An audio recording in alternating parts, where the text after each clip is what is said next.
I must admit that I've really come to like Yayoi after this final episode of Gate's first season. I must admit that. She has actually become my second best girl in Gate. I must admit that. And now the offer she did in the previous episode with her body is much more tempting. Even thought I would still pick Rory over her. But both at the same time? That would be stupid to turn that offer down, man. Oh, man. That would be really stupid. But what actually changed my opinion in this episode about her? For Minority, it's actually found in the past because we found out that the surviving Dark Elves, they actually chose her to be the one to go to the Green Men and ask for help, and there was multiple reasons for that. One, he was the most skilled fighter they had, so the chance that she would be that great treasure, the Admanitite that we saw in the previous episode, would be stolen from her was very low. Also, even though she had lost her fiance, he was still at high spirit, and yes, he was lost in the dragon fire. So it would be unlikely that even if she had to go through a lot of hardship and pain, like getting to walk through rain and stuff, that she would give up. And finally, she is a woman, so if she was to, or let's say like this, if the Green Man wasn't satisfied with that payment, she could offer up her body as another payment or extra thing. So yeah. However, the wording they used to send her off with could both be nasty and yet kind. And what I mean with that is that they doesn't say it indirectly, but you can, if you read into it, you can actually find that out. They say that if she isn't successful in getting the Green Men's help, she are not welcome there. She shall stay away, or she shall not return. And that can be both evil because it's evil that she then don't have a home. However, it's also kind because then she is safe now that she is near the Green Men, because she can then she'll take she isn't a burden, or let's say like this. Yeah, she don't have to fear being eaten by the green that fire dragon. Fire dragon, yeah. She don't have to fear that, which is really kind of them in a way. However, when she realizes this after being turned down by the green men, she actually gets depressed over it because she then realizes she don't have a home to go back to, which is really sad. But why did the green men turn her down? That is actually really, really simple.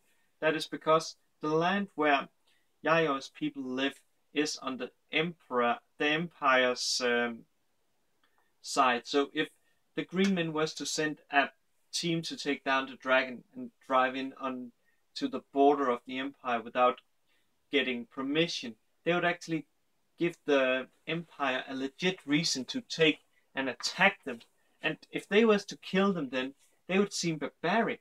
So until either the empire give them permission to drive in, or there is a peace treaty, they cannot do anything for her.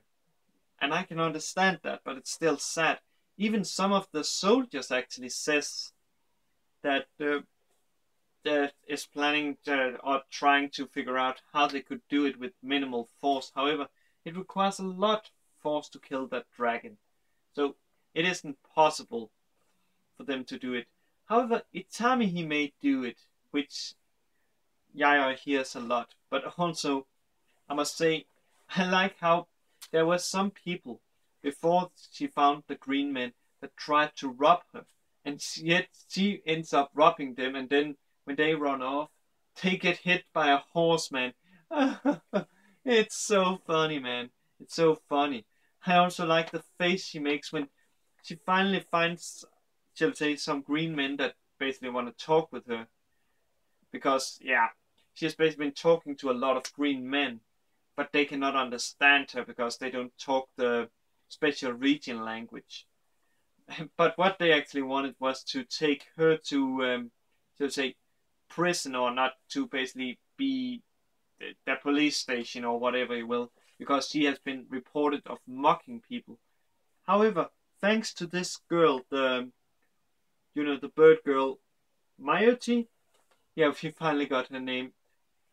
She's actually getting free because the man that, shall I say, said that she mocked him, he actually breaks down, and I can understand that because Rory, she's sitting on the side, and I'm pretty sure he don't want to lie when Rory is there.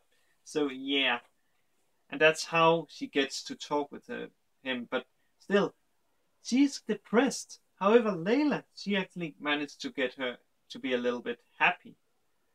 However, it seems like if there's something done, she's gonna end up like Luna. And what I mean with that is basically falling into, it's a dream. It's a dream. It's a horrible dream. But that's actually the most interesting that happens in this episode, except for, let's say it like this, the special package for Pina, because she actually meets, even being a princess, she actually comes to what is it called, the place where they are supposed, where, what's it called, the special defense force that has been sent in is supposed to deliver their package. Yeah, to pick up her special package, her art package or boy love. And oh man, that face she makes, she is rotten. I even like the guy who is assigned to basically, shall I say, serve as a butler for the knights in the Empire, man. I like that when he sees like all the boy love magazines that lays there, and he basically walks off and says they are rotten. Oh man, I love Gates so much. I hope Sakai soon announces something with the manga publishing, because the last thing we heard about it was in July or June. It's hard to remember. It's one of those months. So it's a long time not to hear anything. Then again, Sakai usually does very good, so I'm pretty confident with them. I'm pretty confident with them getting some deals. It's most like trying to find a way to, get it printed, because there seems to be a lot of people like me that also prefer the print. And yes, I know I could just read it online, but I prefer reading it in a book form. It just feels nicer to have that. It feels nicer, and it's also faster to read than on a tablet. Believe me, I have tried to read on a tablet, and I couldn't do it. But what is my opinion about Gate? I must say that the first episode, it left me something to desire, because I think actually in the second episode that I've said that you could skip that first episode and not miss out on anything really, because that didn't really happen anything that got you excited.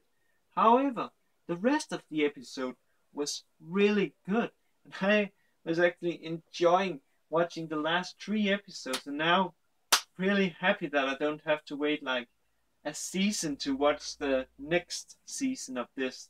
Now I just have to wait until, I think it was 7th it's gonna air again. I'm not sure, I really have to look that up, because this series, I'm so happy, and I'm looking forward to reviewing the second season, man. Oh man, I'm so happy for that. And with that, I think I'm gonna stop here. And then I think I'll wish you all a good day, good night, wherever you are. And then see you later on with Dance with Devils. Cheers.